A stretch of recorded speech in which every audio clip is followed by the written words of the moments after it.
I didn't realize my new customer used to be my neighbor until I pulled into her driveway. The street name had sounded vaguely familiar when I first read it. A few landmarks on the drive over had sparked something in me. Nothing solid, though, just a prickling sense of recognition I couldn't place. It only clicked when I actually saw my old childhood home sitting right beside my customer's property. I know it's strange that it took me that long, that I hadn't recognized anything when I put the address into Google Maps, but my uncle moved me out of this quiet neighborhood when I was 6. I barely remembered anything about living on this street or in that house. My girlfriend Ellie said that wasn't quite normal, told me gently that it was probably my brain blocking things out on purpose. I sat gripping the steering wheel long after I'd parked, staring at my childhood home. It backed onto a large woodland area, tall trees looming far above the roof. The bungalow itself looked abandoned. Shattered windows, empty bottles scattered across dead yellow grass. Clearly no one had lived there in a long time. A heavy pressure settled in my chest. For a moment I considered leaving, but I'd only started my lawn mowing business a few months ago. I needed the money. This woman was only my 3rd customer so far. She hadn't called like the others. She'd emailed instead. Am interested in your service. Does every week Sunday work? I replied that Sundays were fine and asked for the address. She sent it, followed by another message. Door left open on Sundays. Money on table. Help yourself to drink and meal. It struck me as odd that she'd contacted someone who lived an hour away instead of a local business, but she'd promised a generous tip. Still sitting in the van, I tried to remember my old neighbor. Elderly, maybe. The emails felt that way. But when I searched my memory for her face, I came up blank. Just another thing lost to my strange childhood amnesia. Her lawn was wildly overgrown. Knee-high grass, thick and uneven. The house itself was perfectly normal.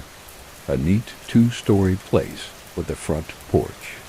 Well kept enough that the state of the yard felt odd, almost like a choice. I hesitated, wondering if I should knock or just start the job. In the end, I got to work. Part of me didn't want to meet her yet. I was delaying it. I couldn't explain why. As I mowed, my gaze kept drifting to the fence separating her property from my old home. It was enormous, easily 10 feet tall. I couldn't believe something like that had been approved in a quiet suburban street. But it wasn't just the size. Every time I looked at it, pressure built behind my eyes. The sensation of a memory forcing its way up while something inside me resisted just as hard. The effort made my head throb. Then, for a split second, I remembered hair. Long black strands spilling down the fence from the other side, tangled and thin, draped over the timber, clinging to the wood, hanging there like a ragged curtain. I'd frozen on my cheap plastic tricycle. One of the back wheels was missing, so I had to balance my weight just right to keep it upright. It's strange, the useless little details that scramble back when everything else is lost. The hair shifted, and slowly above the lip of the fence, a pale forehead rose. There were eyes, white and cloudy. I only saw them for a moment, but I knew immediately who they were peeking down at. Me. Only me. Then there had been a sound behind me. Maybe a voice, maybe someone calling my name. The eyes vanished. The forehead sank out of sight. The hair slid upward, strand by strand, slithering back over the fence, until there was nothing left at all. Cold washed through my body. I tightened my grip on the mower handle and focused on the lines of grass ahead of me. I didn't look at the fence again. Surely it had just been my imagination, something I'd invented out of boredom. No one could peer over a 10-foot-tall fence unless they were standing on stilts or balancing on some ridiculous ladder. And even then, why would anyone climb that high just to look at a child playing in their backyard? It was too strange to take seriously, too absurd. And yet an unease bloomed low in my chest and refused to settle, because that image, hair spilling over the fence, eyes watching, was suddenly one of the clearest memories I had from that house, from that time. Clearer than anything else I could recall in over a decade. I shook my head, forced the image away, and got back to work. An hour later, the lawn looked respectable again. I packed my equipment back into my uncle's van. Then I remembered the money. I knocked on the front door and waited a bit. She did say to let myself in, but it felt wrong to just waltz into a stranger's house. I waited another few minutes before finally reaching for the handle and stepping inside. "Ms. Ramona, are you home?" I called out, remembering her name from her email address. One of the first things I noticed was the ceiling. It was unusually high. It made the space feel wide and open, almost cavernous. It also made it incredibly cold inside. Goosebumps rose over my arms.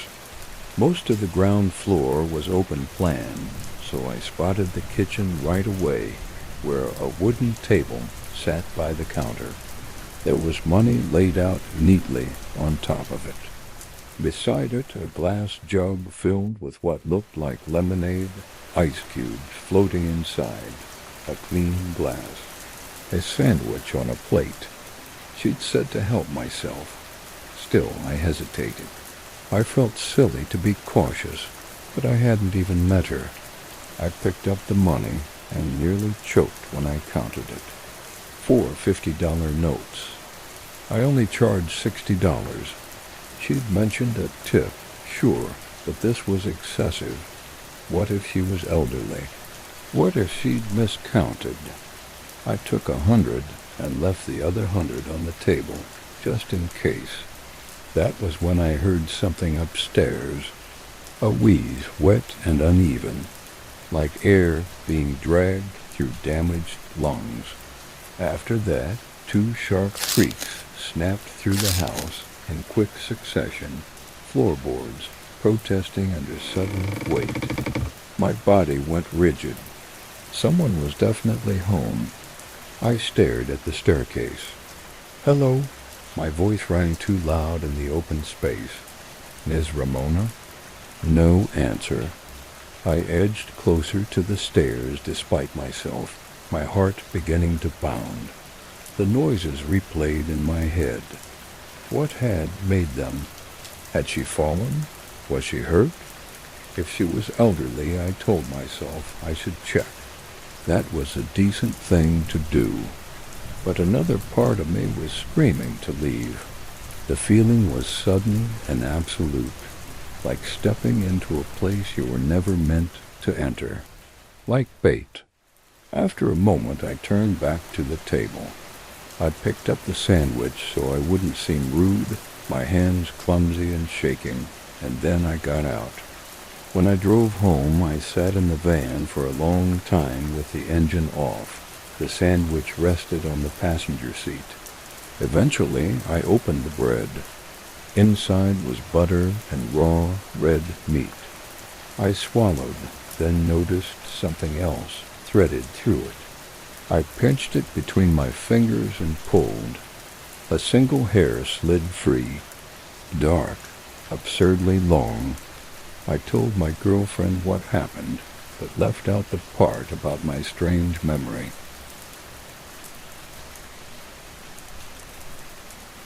"I don't know if she's a granny," I said. "I've never met this woman. She could be a man for all I know." "Are you sure?" "You said she was your old neighbor," she said, her eyes soft but insistent, that gentle look she always got when she was trying to probe something about my childhood. "Are you sure you don't remember anything?"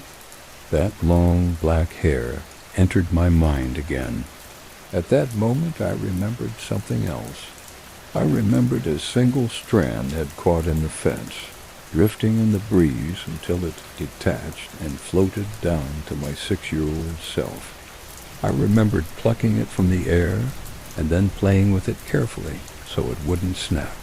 I had wrapped it around my arm, amazed I could coil almost the entire length up my little forearm, like linen around an Egyptian mummy.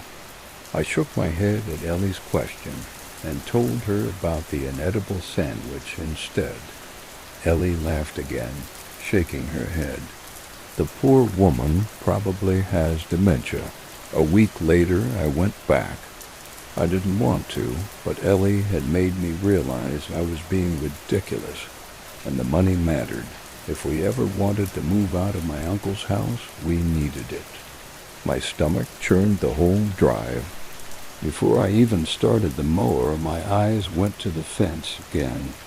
I remembered long, curling fingers reaching over the top, and once more I remembered seeing half a face peering down at me, just eyes and a forehead visible above the timber, watching. I reluctantly went inside to collect my payment. This time she'd left $300 on the table. Beside it, a note, the handwriting thin and spidery. "Take all money. Why no drink?" My gaze drifted to the jug of lemonade. I filled a glass, intending to pour half of it down the sink to make it look like I'd had some. Instead, for some reason I couldn't explain, I took a small sip. It was cold, sweet, good. After that, the memories returned, stronger than ever. I had a dream that night. A dream about food being thrown over an enormous fence. Sometimes it was a roast chicken, still warm inside a plastic bag, juices sloshing against the sides. Other times it was a whole chicken, raw, feathers still clinging to pale skin. Sometimes it was fresh fruit in a cracked plastic container. Other times it was rotting apples and a thick slab of heavy red meat. I remembered the hunger. I remembered setting up a blanket over the bushes beside the fence, a small hidden nest where I could crouch and store what I was given. I remembered eating like an animal, devouring whatever was edible before anyone could find me.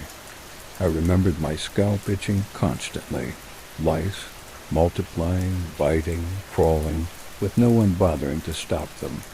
A whole kingdom of parasites living freely in my hair. Then I remembered the hand. It slipped through the narrow gap between the fence and the bushes where I sat with my back pressed against the timber, rustling the spindly branches. The hand was enormous but gentle. One long finger brushed the tangled hair out of my face. The itching faded.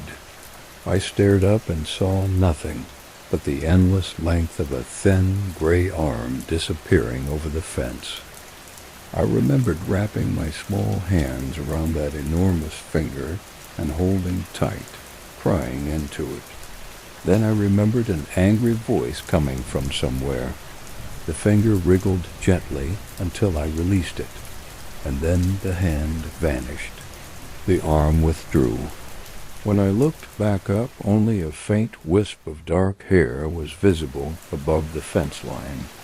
Someone tore the blanket away from my hiding place.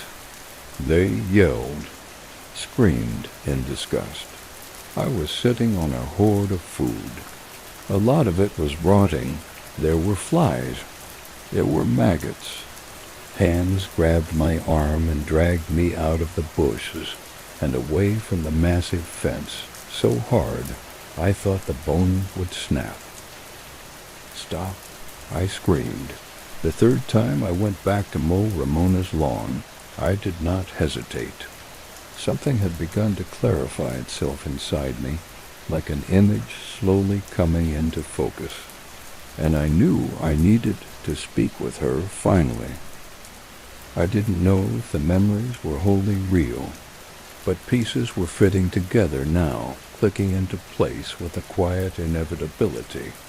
I felt closer to the truth than I ever had before, and instead of making my head ache, it planted something determined inside me, something that refused to be quiet any longer. I thought maybe my neighbor had been a sweet old granny who babysat me sometimes. Maybe she fed me. Maybe she took care of me. Maybe she read me stories.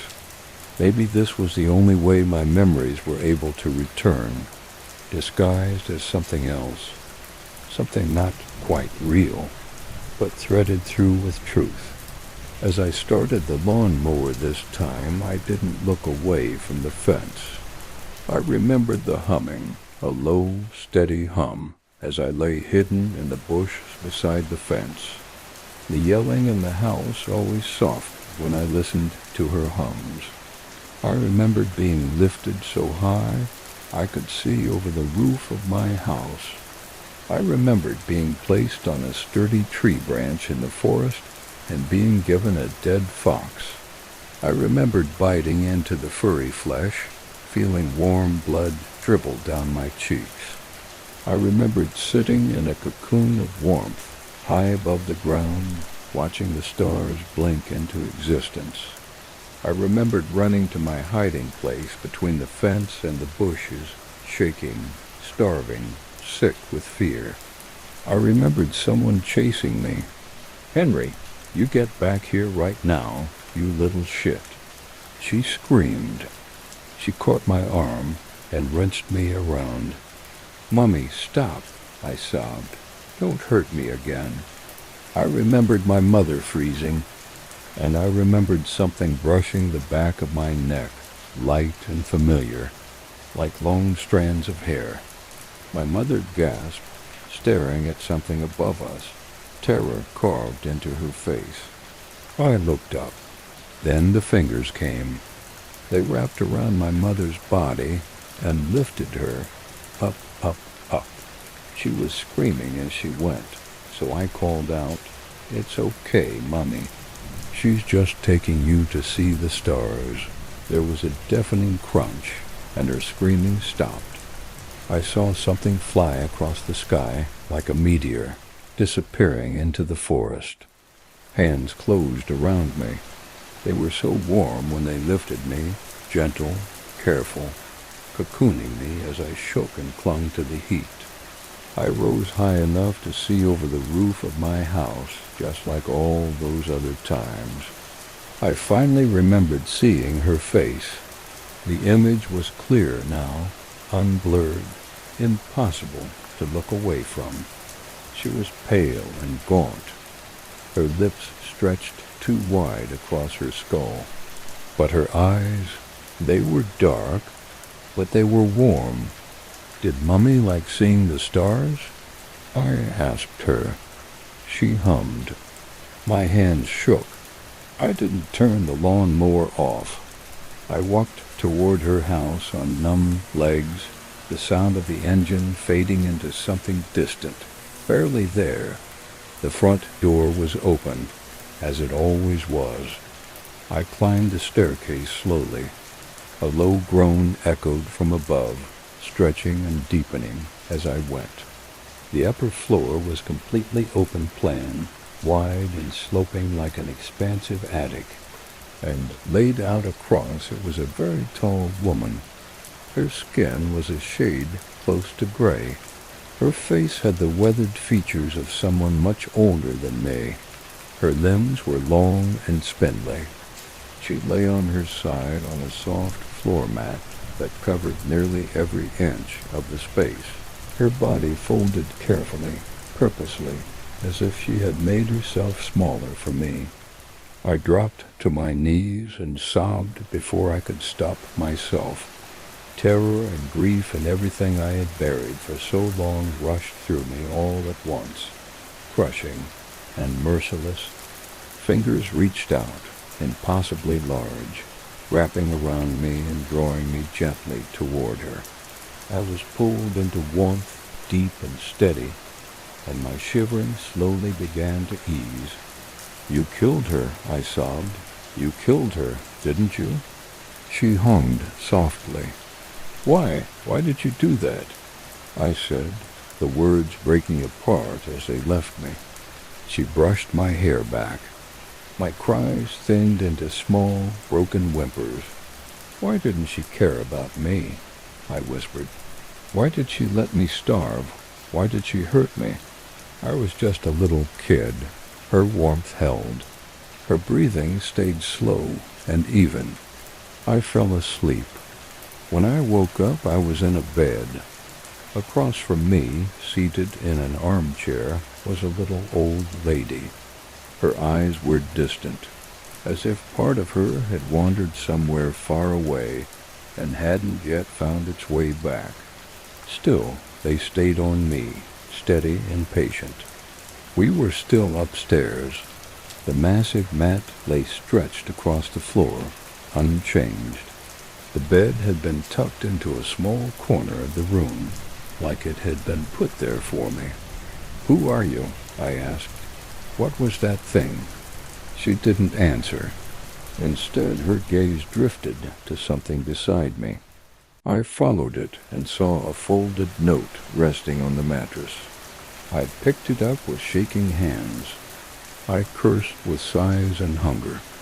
"But I protect, sweet little boy, cold and hungry. I carry you to the stars, where she not reach. Lost myself when I took her, but she not hurt you anymore. Forgive me, please." When I drove home, I finally asked my uncle to tell me the truth. I'd always known something horrible happened to my mother, but there were details surrounding the event that deep down I think I never wanted to learn. But I felt stronger now. I was ready. He showed me the pictures first. They were of me as a little boy. My hair was long and scraggly. I wore dirty clothes that were torn at the seams. My body was mapped with bruises and cuts and burn marks. There wasn't much to know in the end, except the fact that my mother was a monster, and when she was found in the woods one day, half-eaten, a case that would quickly be declared as an animal attack. People called it karma after they learned what she did to me. I continued to visit Ramona. I brushed her hair and cared for her when she was a little old granny.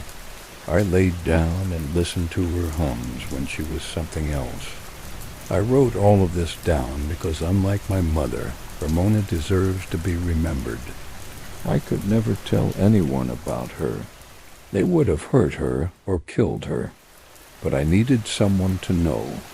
Ramona may have been a beast, but it wasn't her fault. Even when she lost control, it all came down to an instinct to protect. When she was dying, I fell asleep holding her large hand, and when I woke up, there was nothing. She was gone.